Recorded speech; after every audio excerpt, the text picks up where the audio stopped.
With that, we have one more speaker, our last speaker for in the panel today, Mr. Ashok Das.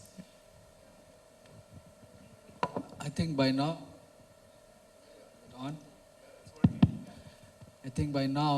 all issues and solutions have been provided. So I do not know what more to add.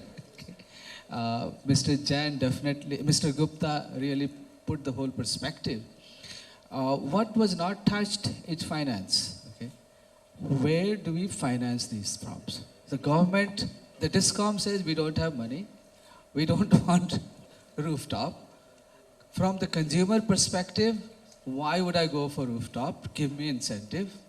And from the installer perspective, how do I make money? By providing these rooftops.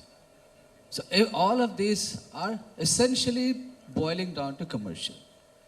Small players like us cannot survive because you really need large amount of such orders to make sure that rooftop business is viable.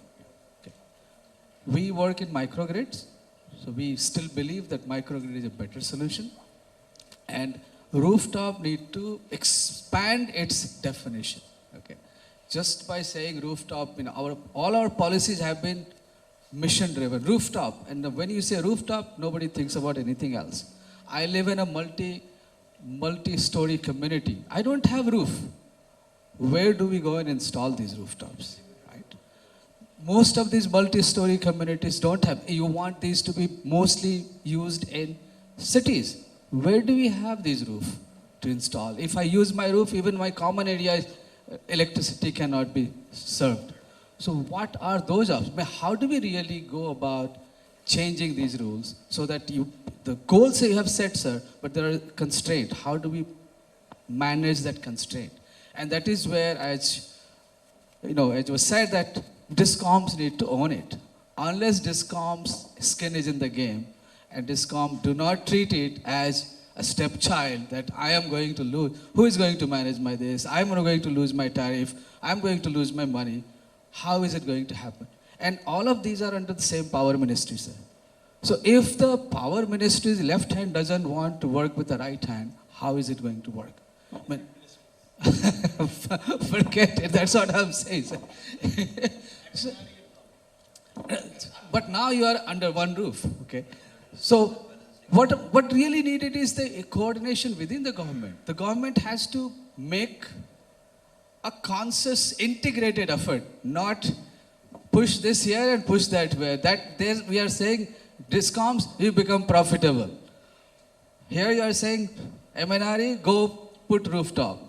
Now DISCOM is saying, I'm going to lose money. Why should I do that? So there are certain financial implications that is not being considered. And I would really like this whole esteemed group to think, how can we make it all financial? After all, green is green only when it is green. So financially, if it is not viable, financially, if it is not profitable for everybody, it's not going to move forward. Agreed, sir? Thank you. I don't want to take too much time, but this is...